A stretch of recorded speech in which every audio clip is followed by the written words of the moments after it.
नमस्ते to all. जो हमारा टॉपिक है प्रिपोजिशंस में है और प्रिपोजिशन में एट, इन, इनटू, ये वाले जो वर्ड्स हैं बहुत ही कंफ्यूजिंग वर्ड्स हैं, क्योंकि जब हम लिखना शुरू करते हैं तो एट, इन में कंफ्यूज हो जाते हैं। और एग्जांपल ज़्यादातर एट, इन का तो बनता ही, एट, इनटू इनमें से बहुत ज़्यादा बनता है। तो चलिए स्टार्ट करते हैं, देखते हैं।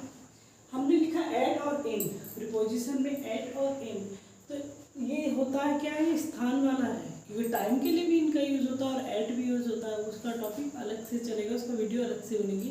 पर ये क्या है, एट और इन जब सेंटेंस देते हो तो उसमें स्थान दिया होता है, जगह का नाम दिया होता है, तो वहाँ पहचान लिया जाता है कि स्थान के लिए इन यूज़ हो रहा है या टाइम के लिए यूज़ हो रहा है। तो यहाँ पर हम बात करेंगे स्थान वाली, जो प्लेस वाली होती है।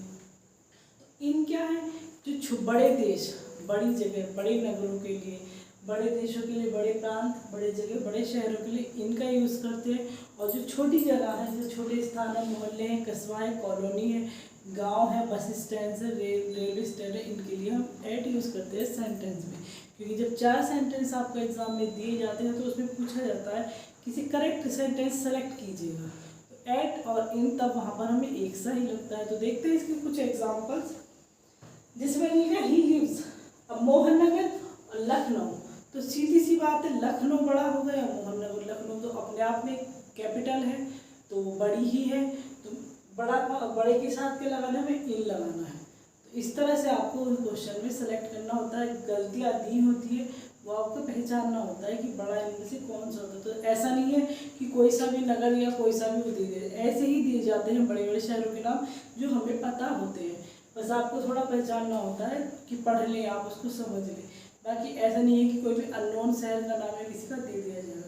बड़ा शहर आप पहचान लेंगे तो इतना हार्ड नहीं होता है ये। तो मोहननगर और लखनऊ में कंपेयर करें तो लखनऊ बड़ा होगा, जाहिर सी बात है, कैपिटल है। और मोहननगर मैं नहीं जानती, चलो मैंने लखनऊ नहीं देखा, मैं नहीं जानती, लेकिन मैं लखनऊ को जानती हूँ, तो लखनऊ बड़ा है, मोहननगर को मैं नहीं जानती, तो ये छोटा ही हो सकता है एट। और छोटे के साथ क्या लगाना है हमें, एट, और बड़े के साथ क्या लगाना है हमें, इन। सेम वही, ही लीव्स अलवर राजस्थान। अब मैंने राजस्थान भी नहीं देखा, पर मैंने अलवर भी नहीं देखा, लेकिन मैं राजस्थान को जानती हूँ। राजस्थान नाम मेरा सुना हुआ, अलवर तो राजस्थान के अंदर की बात कर रहे हैं, दोनों शहर एक ही हैं। तो राजस्थान ही जाहिर सी बात बड़ा स्टेट है, तो राजस्थान के साथ क्या हम लगाएंगे, बड़े इन, और छोटा अलवर होगा तो एट। तो इस तरह से छोटे बड़े, हमारे कोई मोहल्ला भी है, मान लो मैं किसी शहर में रहती हूँ, जैसे कि बिहार बोल दूँ, बिहार भी कोई बड़ा, कोई जिला भी है कोई छोटा, जैसे गोरखपुर बोल दूँ, तो गोरखपुर के अंदर में कोई सा भी नगर, मुझे नहीं पता कौन सा है, उसमें कोई सा भी मोहल्ला कॉलोनी बोल दूँ, तो मेरा मोहल्ला कॉलोनी जो भी होगा वो एट में आएगा। और गोरखपुर जो बड़ा डिस्ट्रिक्ट होता है, बड़ा नगर होता है, वो इनमें ही जाता है। जैसे लिखे सीधे सीधे, आई लीव्स इन दिल्ली, तो ये तो सीधा ही सेंटेंस इस तरह से आता है कि मैं दिल्ली में रहता हूँ। दिल्ली तो कंपेयर अब कोई नहीं, बात एट और इन की पहचानने की होती है कि कहाँ हमें एट लगाना है, कहाँ हमें इन लगाना है। तो आई लिव्स इन दिल्ली, तो इस तरह से हम पहचान लेते हैं। अब कोई भी मेरठ बोलते हैं हम, आई लीव्स सॉरी लीव्स का मैंने आई लीव है, मेरठ है, मेरठ की कॉलोनी शास्त्री नगर है, तो शास्त्री नगर है शायद, उसमें आई लीव, तो शास्त्री नगर कॉलोनी में अगर मैं रहती हूँ और मेरठ है, तो मेरठ जाहिर सी बात बड़ा है, मैं मेरठ बता दूँ, मेरठ में मैं रहती हूँ, तो आप मेरठ से पहचान लोगे कि हाँ एक जगह का नाम है प्रॉपर जो हमारा सुना हुआ है। शास्त्री नगर में कहते हैं शास्त्री नगर में रहती हूँ, तो कोई नहीं बता पाएगा कि बात कौन से ज़िले की या कौन से शहर की कर रही है। जब मेरठ के साथ जुड़ जाएगा तब पता चलेगा कि हाँ मेरठ में कहीं शास्त्री नगर, तो शास्त्री नगर जो छोटा हो गया, I live in at Shastri Nagar in Meerut. इस तरह से हम सेंटेंस को बना लेते हैं। कोई भी गांव है, मान लो किसी भी गांव का नाम दे दिया हमने, कोई भी छोटा मोटा गांव, जैसे नाम मतलब जैसे नांगल गांव दे दिया हमने, नांगल है एक गांव, तो नांगल के अंदर की कोई कॉलोनी की बात करेंगे, अगर हम उसके मोहल्ले की बात करेंगे तो नांगल वहाँ बड़ा हो जाएगा। फिर कोई भी चाहे छोटे से छोटा गांव हो, लेकिन अगर उसकी भी कॉलोनी की या मोहल्ले की कर देंगे तो मोहल्ला ऐड में आ जाएगा और वो गांव जगह इन में पहुंच जाएगा, क्योंकि वो उस मोहल्ले से बड़ा है। चाहे कितना ही छोटा गांव हो, लेकिन अपने मोहल्ले से तो वो बड़ा ही होगा, वो इन में जाएगा फिर वो गांव, और जो मोहल्ला है वो ऐड में चल जाएगा। अब अब बात करते हैं जो छोटे सा मोहल्ला बस स्टेशन की। तो जैसे ही वाज स्टैंडिंग, वह खड़ा था रेलवे स्टेशन, रेलवे स्टेशन। तो रेलवे स्टेशन, जब रेलवे स्टेशन वगैरह या बस स्टैंड कुछ दिया लिखा होगा उसमें बस स्टैंड या रेलवे स्टेशन, तो हमें क्या करना है, एट। फिर वहाँ हम इन नहीं करेंगे, एट। एट तो वैसे ही पर के लिए आता है, तो वहाँ तो वैसे भी चेंज हो जाएगा, एट पर के लिए आ जाएगा। और अगर कह दें इसमें, अगर मैं कह दूँ कि कहाँ पर, ये कह दूँ मैं अगर जयपुर, तो अब जयपुर सिटी ऑलरेडी बड़ी आ गई है, तो यहाँ पर इन आ जाएगा। इसी तरह से छोटे बड़े का कंफ्यूजन मतलब हो जाता है। बड़े शहरी दिए होते हैं तो पहचानना इतना मुश्किल नहीं होता, बहुत ज़्यादा पूछा जाता है। नेक्स्ट ये है बस स्टैंड के लिए भी इसी तरह से है, आई एम स्टैंडिंग या he was standing at bus stand, at ही लगेगा, ऐसा कोई चेंज नहीं करना था। एट और इनका ही कंफ्यूजन दूर करने के लिए पूछा जाता है, इससे ज़्यादा पूछा नहीं जाता आपसे। फिर नेक्स्ट है इन, यहाँ भी इन और यहाँ भी, ये भी इन और इनकी जगह के लिए होता है। अब कैसे इन, जब कोई वस्तु पहले से ही अंदर हो, बहुत ज़्यादा पूछा जाता है और कन्फ्यूजन हर किसी को निकलता भी नहीं है, इसका कन्फ्यूजन दूर होता ही नहीं। इन क्या है और इनटू क्या है। इन क्या है कि जैसे मैं इस टाइम रूम में पहले से हूँ, तो मेरे लिए क्या, I am in the room, मैं पहले से हूँ। इन है तो मेरे लिए इन आएगा। मैं क्लास में हूँ, I am in the class, class में हूँ, इन ही आएगा। अब इनटू कैसे आएगा, अगर मैं बाहर से चलकर कोई मुझे देख रहा है, दूसरा आदमी, और वो कहे मैं बाहर से चलकर अंदर आऊँ, तो मैं एक गति, एक मोशन में चल कर रही, मैंने एक गति की, वहाँ इनटू यूज होगा कि आई केम इनटू द रूम।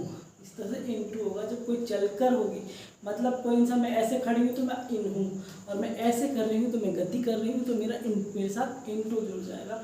मैं हूँ, कोई जानवर हो, कोई पशु पक्षी हो, कोई भी हो, इनटू जुड़ जाएगा। अगर वो ऐसे खड़ा है सिंपल किसी भी रूम में, किसी भी क्लास में, किसी भी जगह, तो वो इन है, मतलब हो वो चीज़ बंद, चारों तरफ से बंद होनी चाहिए। ऐसा नहीं कि वो मतलब जगह किसी खुले में खड़ा हो गया, ऐसे बोल सकते थे इन द फॉरेस्ट, जिससे बोलते हैं, लेकिन फॉरेस्ट में एंट्री वगैरह इस तरह से दिखाई नहीं जाती। लेकिन जो बंद चीज़ है, जैसे कुएं में, नदी में, तालाब में, इस तरह तब इनटू का यूज़ होता है। जैसे बाल्टी में कोई गिर गया, बच्चा कोई बाल्टी में गिर जाए तो the kid fail into bucket, और पहले से वो टब में बैठा है। जैसे गर्मी में बच्चे टब में बैठे हैं, तो गर्मी आ रही है तो वो टब में बैठे, तो बैठा है, टब में बैठा है, the child is in the tub, in the tub, tub में है। अब वो जैसे चल के बैठा या गिर गया उसमें, टब में गिरा, तब हमें इनटू करेंगे, क्योंकि उसने गति की, वो चला, एक मोशन उसने क्रिएट किया।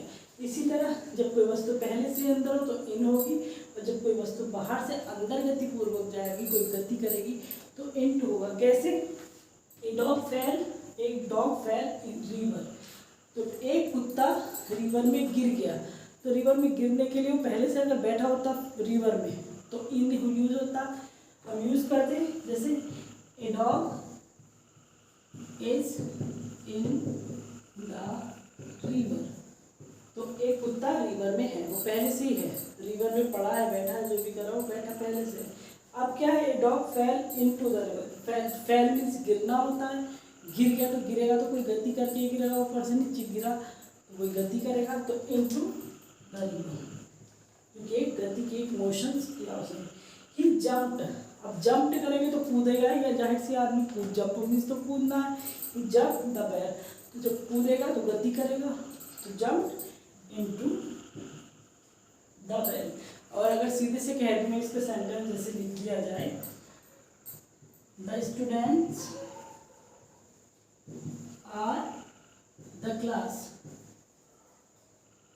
स्टूडेंट्स आर द क्लास, तो क्या हुआ, मतलब student are the class, class में है बच्चे, मतलब ये है कि स्टूडेंट आर क्लास में बच्चे हैं। वो चलने का है, यहाँ पकड़ के वॉकिंग या going in to the class या गोइंग द स्टूडेंट्स आर, तो सेंटेंस समझ में आना चाहिए कि the students are in the class, तो क्लास में है। अब इसी सेंटेंस को लिख दिया जाए, द स्टूडेंट आर गोइंग। अब ये गोइंग क्या होगी, गति होगी, एक जाना होगी, जा रहे हैं, फिर कहाँ जाएंगे, फिर यूज होगा हमारा इनटू द क्लास, ये इसका सिंपल सा हुआ है कि गति होगी। तो वही एक बहुत इजी तरीका है, समझ में भी नहीं आता बच्चों को, छोटे छोटे बच्चों को समझ भी नहीं पा पाते इसे बात तक भी कि क्या कह दिया, ओवर, अपन, ऑन, बहुत कंफ्यूज करते हैं। पर सिंपल तरीका यही, इससे आसान नहीं है, तो बहुत इजी है, इसे इसी तरह से समझिए, इससे ज़्यादा कंफ्यूज होने की जरूरत नहीं है, बुक्स उठाने की जरूरत नहीं। यही है सेंटेंस, कितने ही हम बना सकते हैं। जैसे लिख दें ही was standing in the room. तो स्टैंडिंग क्या है, वो रूम में खड़ा, स्टैंडिंग, स्टैंड तो ये हो गया, खड़ा है तो कोई गति तो कोई कर नहीं रही, चल नहीं रहा, घूम नहीं रहा, गिर नहीं रहा, पड़ नहीं रहा, तो जाहिर सी बात है स्टैंड है, इस तरह से करो तो इन द रूम, रूम में खड़ा है। अब ही वाज गोइंग, अब गोइंग क्या है, फिर वो जा रहा है, ही वाज कमिंग, वो तो फिर फ्रॉम आ जाएगा, sorry, he was going into the room, फिर यहाँ पर कि वो रूम में जा रहा है, वो कुएं में गिर गया, वो बाल्टी में गिर गया, वो तालाब में गिर गया है, कहीं भी गिर रहा है, पड़ रहा है, गिर रहा है, पड़ रहा है, कहीं से आ रहा है, जा रहा है, इनटू यूज होगा। और वो खड़ा है आराम से, या बैठा है आराम से, या लेटा है आराम से। जैसे she is laying in the class, वो रूम, इन द रूम, वह कमरे में लेटी हुई है। अब बोले she is going into the room, वह कमरे में जा रही है। लेटी तो लेट रही है, कोई गति नहीं है उसकी, वो बात अलग है, हाथ या बेड पे हाथ पैर चला रही है, उससे कोई माइंड नहीं है, पर वो लेट रही है एक जगह पर, तो बाकी गति करके अंदर जाएगी तो होगा इनटू। ये हमारा एट इन, ये बहुत ही कंफ्यूजिंग चैप्टर है। बाकी आपको समझ में आए तो please like, share and subscribe. Thanks a lot.